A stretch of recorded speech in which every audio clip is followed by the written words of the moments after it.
Ганагийн сүгт давтай морил. Сонсогчдоос ирсэн хууч яриануудыг эмэгтгэн нариулж танд хүргэж байна. Танд яриулж контент болгох болсон явдал байгаа бол Instagram-ын Гана TV хаяг руу бичээрэй.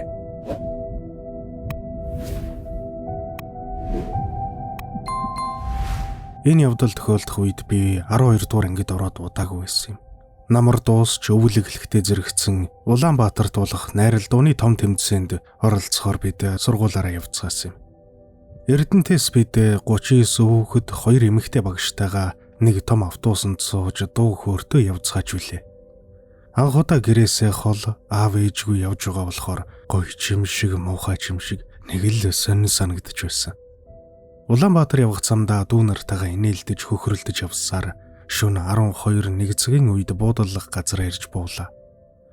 Хүүхэд бүр ачаагаа авч очсон амралтын газрынхаа гэрүүдээ сонгохоор яарцгааж байв. Би ч ус адил тэшээ аваад дүү нартайгаа ям ирээд цуг алхаж гэрээ сонгох болсон юм. Нэг түлхүүрийг дүү нараараа сонгуулаад гэрлүүгээ зүгэлцгээв. Багш маань гэр гэртээ насны ангиллаар 5-6 хүүхэд хуваарлсан. Харин манай гэрт хамгийн их буюу надтай нийлээд 7 охин хуваарлагдсан юм. Тэгээд хамт гэрт орох дүү нартайгаа гэрийн гадаа дуу шуутай хөхрөлдөд зөхөөж очоод хаалга онгойлгоцгоосон. Замд олон цаг явсан болохоор ч тэрвөө дүү нар бүгдээр орнуудаа хил баяртай сонгоцгоосон. Харин надад тэр гэр таалагдаагүй. Нэг л хачин эвгүй мэдрэмж төрөөд байсан юм. Би гэр дотор хэд тойрж алхачаад орон дээр очиод суусан ч намайг нэг л гонсгор байгааг 2-3 дүү анзаарчихсан үрээд ирлээ. Яасан бэ гэж царайчингийн тажин болчихлоо гэхээр нь жааха ядарсан юм шиг өнөө та нар ороо сонгосон бол ачаагаа гаргаад унтцгаа гэчгээд би өөрийнхөө ачааг задлсан. Хүүхдүүд шүн тоглож юм ярьж хонно гэж байсан ч замын уртад ядраад бүгдээрээ унтаад өгсөндөө. Харин би шүнжин тухтаа унтаж чадаагүй. 2 цагийн үед сэрж өрвөөгөөд буцаж унтаад дахиад л 3 цаг өнгөрч байгаа сэрчгээд ядарч байж яагаад ингэж байгаагаа гайхсаар байтал өглөөний 6 цаг болгочихлоо. Ганцаараа босч нүүр гараа угаачаад орж ирэтэл дүүнэр маань сэрж эхлэв. Тэгсэн чинь 10 дугаар ангийн нэг дүү маань орон дээрээ босч сууснаа намайг дуудсан. Яваад очтол царайн цонх хийчихсэн, нүд нь улаачихсан. Их л ядарсан шинжтэй надад ингэж ирсэн. Ихчээ би өчигдөр шөнө бие засах гээд босоод суусан чинь гэрээ хаалганы өмнө 2 хавхар, нэг нь махлаг, нөгөө нь туранхай 2 хүн над руу ширтээ сандал дээр сууж исэн.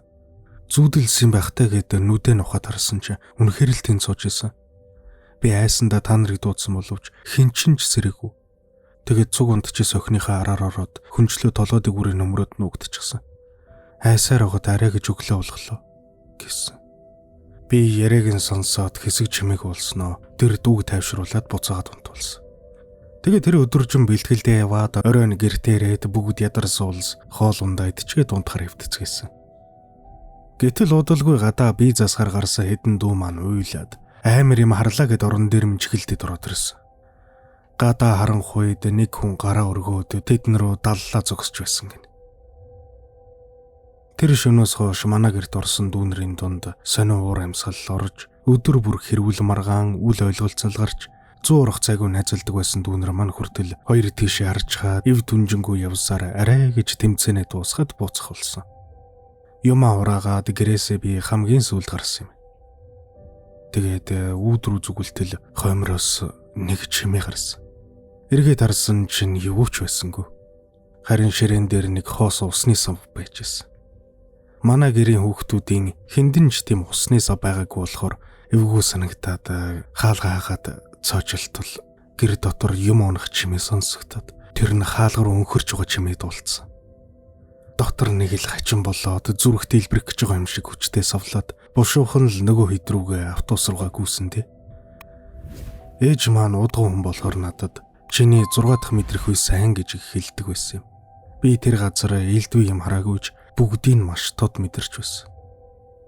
Автобусандаа сууж арай гэж сэтгэл амраад цонхоор нөгөө гэрлүүг артал нэг хар өндөр туранхай зүйл над руу эвгүйгэх чинь нэмсгэлээд даллаж байгааг болж харсан да.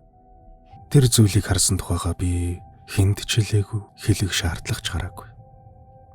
Сүүлд сургууль дээр багш нарын ярилцлагыг сонсох нэ Бидний байрлсан тэр амралтын газрын ойролцоо бүү ламнар очиж зан үйл хийдэг болохоор элдв янзын зүйл мэдрэгдэж сонсогдгоо гэж тентхий ажилчид ярьж байсан гэлцдэг юм.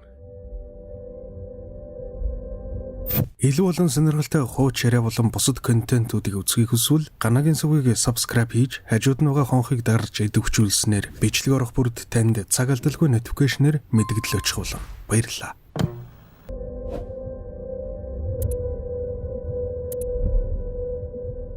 Энэ явдал намайг 9-р ангид байхад болсон юм.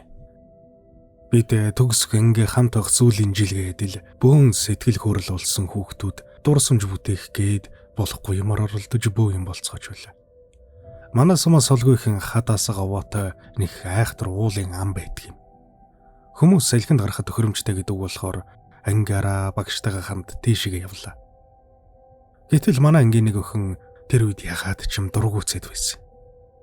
Тэр аманд манай сумын ганц мянгат малчин ахын хуучин бууз байдаг.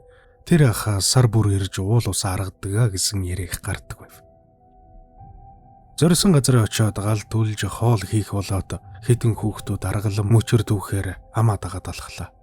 Би 5 хүүхэдтэй хамт явсаар нөгөө ахын хуучин бууцсан дээр хүрээд очлоо.